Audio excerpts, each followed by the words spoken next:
ये लेबनान में Beirut port का सैटेलाइट इमेज है जिसको 31 जुलाई 2020 को कैप्चर किया गया था। लेकिन सिर्फ 4 दिनों के बाद यहाँ कुछ ऐसा होने वाला है जिसके बाद पोर्ट की हालत कुछ इस तरह हो गई। पोर्ट पे मौजूद हैंगर्स तबाह हालत में नजर आ रहे हैं, जबकि इस जगह पर 135 मीटर चौड़ा या 2 बोइंग 747 की लंबाई जितना बड़ा गड्ढा नजर आ रहा है। यहाँ असल में ऐसा क्या हुआ था जिसने जन्म दिया दुनिया के सबसे बड़े नॉन न्यूक्लियर धमाके को। ज़ेम टीवी की वीडियोस में एक बार फिर से खुशामदीद। नाजरीन, 4 अगस्त 2020 को एक वीडियो क्लिप वायरल होती है जिसमें इसरा सबलानी नामी ये ब्राइड बैरूत के सैफी स्क्वायर पे खड़ी फोटो शूट करवा रही थी। तभी अचानक एक जोरदार धमाके की वेव ने सबको भागने पर मजबूर कर दिया। इस वाक़े से 23 मिनट पहले ठीक 5:45 पे बैरूत पोर्ट पर एक हैंगर में कुछ वेल्डर्स दीवार में हुए एक सुराख को रिपेयर कर रहे थे। तभी चिंगारियों की वजह से गोदाम में आग भड़क जाती है। ये हैंगर नंबर 12 कहलाता था, जो बिल्कुल समंदर से लगा हुआ था। 10 मिनटों के बाद 5:55 पर 9 फायर फाइटर्स और एक पैरामेडिक स्टाफ की एक टीम मौके पर पहुंचती है। आग का जायजा लेने के बाद उन्होंने रेडियो पे फायर चीफ को बताया कि उनको कुछ ठीक नहीं लग रहा, क्योंकि आग बेकाबू होती जा रही है और उसमें से अजीब अजीब आवाजें निकल रही हैं। अभी उनको वहां पहुंचे 12 मिनट ही हुए थे कि 6:07 पे एक जोरदार धमाका होता है। इस धमाके की वीडियोस में देखा जाए तो सफेद धुओं समेत फायरवर्क्स के फ्लैशेस नजर आ रहे हैं। हैंगर नंबर 12 में फायरवर्क्स की एक कंसाइनमेंट रखी गई थी जो शायद इस आग की वजह से फट गए। लेकिन ये तो था पहला धमाका जिसकी शिद्दत 1500 केजी TNT ब्लास्ट के बराबर रिकॉर्ड की गई। अभी लोग समझते कि आवाज किस चीज की थी। 30 सेकंड्स के बाद एक और धमाका हुआ जिसने पूरे बैरूत को जैसे चीर कर रख दिया। इस दूसरे धमाके को काफी कैमरास में रिकॉर्ड किया गया, क्योंकि पहले धमाके के बाद कई लोग उसकी फुटेज बनाने में मसरूफ थे। एक बहुत बड़ा आग का गोला आसमान में उठता हुआ देखा गया जिसकी shock wave speed of sound से भी तेज थी। दूसरे धमाके में एक सफेद डोम को देखा गया जिसने शहर के बड़े हिस्से को घेर लिया। ये असल में पानी का वेपर था जो शॉक वेव के प्रेशर से बना था। इसके बाद लाल धुएं का एक बहुत बड़ा बादल आसमान में उठता हुआ दिखाई दिया। एक्सपर्ट्स का कहना है कि लाल धुआं हैंगर में अमोनियम नाइट्रेट के होने का सबूत है। धमाके की शिद्दत इतनी ज्यादा थी कि 200 किलोमीटर दूर साइप्रस में भी लोग डर के मारे घरों से बाहर निकल आए। शॉकवेव ने 8 किलोमीटर दूर बैरूत एयरपोर्ट टर्मिनल तक के शीशे तोड़ दिए और करीब मौजूद घरों के सरिये तक भी बाहर निकल आए। आप सिर्फ इस बात से अंदाजा लगा लें कि धमाका हुआ बैरूत में, लेकिन यूनाइटेड स्टेट्स की जियोलॉजिकल सर्वे टीम ने 3.3 मैग्नीट्यूड के अर्थक्वेक के झटके रिकॉर्ड किए। शेफील्ड यूनिवर्सिटी के साइंटिस्ट के अंदाजे के मुताबिक ये धमाका 15 लाख केजी TNT ब्लास्ट के बराबर था, यानी पहले धमाके से 1000 टाइम्स बड़ा और तकरीबन हिरोशिमा पर गिराए गए न्यूक्लियर बॉम्ब का 10%। जहां ये ब्लास्ट हुआ उसके आसपास के हैंगर्स सब मिट्टी में मिल गए, जैसे वहां कुछ था ही नहीं। आसपास जो शिप्स खड़ी थीं उनको भी शदीद नुकसान हुआ, जबकि एक 5 star Orient queen cruise ship जो 390 फीट लंबी थी हवा में उछलकर वापस पानी पे गिरकर उल्टी हो गई। धमाके ने जमीन में 135 मीटर चौड़ा गड्ढा बना दिया जो फौरन समंदर के पानी से भर गया। बैरूत एक्सप्लोजन दुनिया का सबसे बड़ा नॉन न्यूक्लियर ब्लास्ट तस्वर किया जाता है। यहाँ तक कि इस धमाके ने अर्थ की आयनोस्फीयर को भी डिस्टर्ब कर दिया, यानी स्पेस के करीब जो आखिरी एटमॉस्फेरिक लेयर होती है वो भी डिस्टर्ब हुई, जिसकी वजह से चंद सेकंड्स के लिए GPS और रेडियो सिग्नल्स में डिस्ट्रप्शन देखी गई। ये मंजर बैरूत में किसी कयामत से कम नहीं था। शहर की गलियां तबाही में डूबी हुई नजर आईं। नॉर्दर्न बैरूत में पूरी की पूरी बिल्डिंग्स जमी बोस हो गईं। जड़ से उखड़े हुए दरख्त, उल्टी हुई गाड़ियां और मुड़े हुए स्टील के गार्डर हर तरफ फैले हुए नजर आए।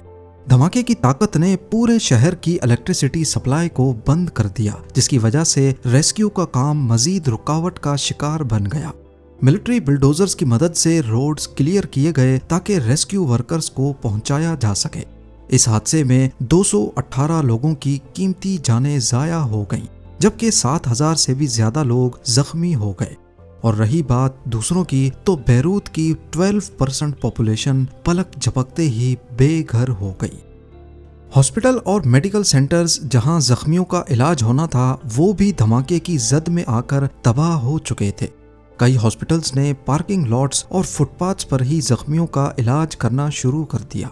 सेंट जॉर्ज हॉस्पिटल, जो बैरूत पोर्ट से चंद 100 मीटर्स के फासले पर था, पूरी तरह तबाह होने के बाद भी पेशेंट्स का इलाज टूटे हुए फुटपाथ्स पर करता रहा।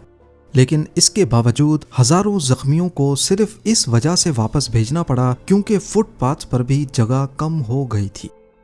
माना जाता है कि ब्लास्ट के बाद बेघर लोगों को बैरूत के उन लोगों ने अपने घरों में पनाह दी जिनके घर पोर्ट के काफी दूर होने की वजह से बच गए थे। धमाके के 7 घंटों तक आग भड़कती रही और काले धुएं के बादल अगले दिन तक भी आसमान पर छाए रहे। सल्फर और जले हुए रबड़ की बदबू अगले कई दिनों तक फिजा में महसूस की गई।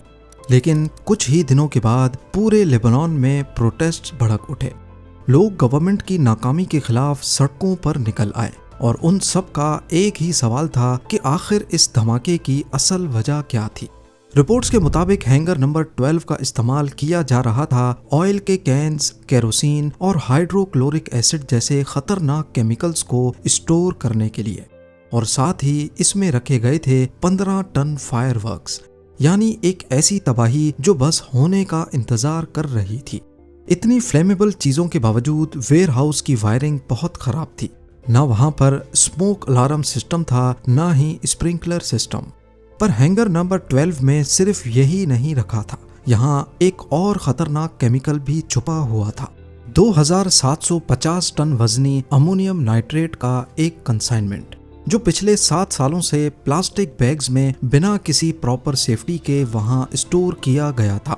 ये केमिकल अक्सर एग्रीकल्चर में फर्टिलाइजर के तौर पर या माइनिंग इंडस्ट्री में एक्सप्लोसिव के लिए इस्तेमाल होता है।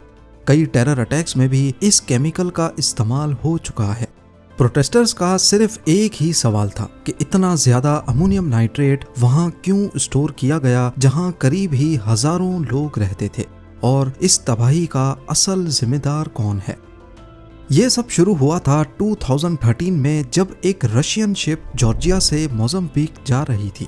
लारोसा नामी इस मर्चेंट वेसल को समंदर में 1 महीने से ज्यादा वक्त हो चुका था और टेक्निकल मसलों की वजह से इसे बैरूत में ही डॉक करना पड़ा।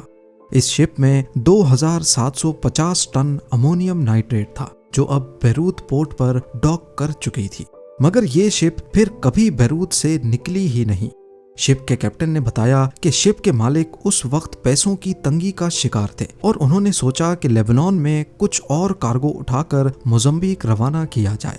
लेकिन जो कार्गो उन्होंने लेबनान से बुक किया, उसकी वजह से लोड काफी बढ़ गया था और शिप के क्रू ने उसे ले जाने से इनकार कर दिया। शिप के मालिक ने न सिर्फ क्रू की सैलरी रोक दी, बल्कि पोर्ट चार्जेस भी नहीं दिए। बैरूत में अथॉरिटीज ने शिप के क्रू को अगले 11 महीनों तक उसी शिप में बंद रखा क्योंकि उनके पास लेबनान में एंटर होने का वीजा नहीं था। आखिरकार 2014 में क्रू को रिहाई मिली, पर अनपेड डॉक फीस और ड्यूटीज की वजह से शिप को जब्त कर लिया गया। जो एक्सप्लोसिव कार्गो था उसे अथॉरिटीज ने कॉन्फिस्केट करके हैंगर नंबर 12 में ट्रांसफर कर दिया था, जहां वो 2020 के इस खौफनाक हादसे तक पड़ा रहा। इन 6 सालों के दौरान जब ये खतरनाक केमिकल हैंगर नंबर 12 में बेतरतीबी से पड़ा था, पोर्ट अथॉरिटीज ने कई मर्तबा गवर्नमेंट ऑफिशियल्स को ईमेल भेजकर वार्निंग्स भी दी, लेकिन लेबनान की सरकार को कोई फर्क नहीं पड़ा। पहली ईमेल 2014 में कस्टम्स के फॉर्मर डायरेक्टर ने एक अर्जेंट मैटर जज को भेजी और इस बात का एहतियात से जिक्र किया कि ये इंतहाई खतरनाक केमिकल पोर्ट पर रखना बहुत रिस्की है, लेकिन उसे कभी कोई जवाब नहीं मिला। अल जजीरा की रिपोर्ट के मुताबिक इनमें से एक ईमेल ने मेरीन एजेंसी से ये डिमांड की थी कि कार्गो को फौरन वापस एक्सपोर्ट कर दिया जाए, क्योंकि हैंगर के अंदर की क्लाइमेट कंडीशन इस केमिकल के लिए मुनासिब नहीं है। हत्ता के एक और लेटर में तो ये भी मशवरा दिया गया कि गवर्नमेंट इस केमिकल को लेबनीज एक्सप्लोसिव कंपनी को ही बेचकर इससे जान छुड़ाए।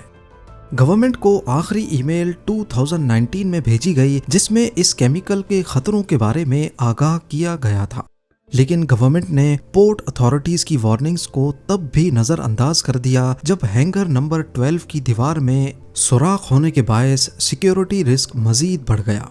ऐसा माना जाता है कि इसी सुराख की रिपेयरिंग के दौरान चिंगारियों की वजह से यहां आग लगी थी, जो फिर इन धमाकों की वजह बनी। आज 2025 में इस धमाके को 5 साल होने को हैं, लेकिन असली जिम्मेदारों को सजा तो क्या, उनका ट्रायल भी सही से नहीं हुआ। पॉलिटिकल मसलों, मिनिस्टर्स की लीगल इम्यूनिटी और जुडिशरी के अंदर कॉन्फ्लिक्ट्स की वजह से आज तक इन्वेस्टिगेशन बार बार रुकती चली आई है। जज फादी सावन ने जब हाई प्रोफाइल मिनिस्टर्स को चार्ज किया तो उन्हें हटा दिया गया।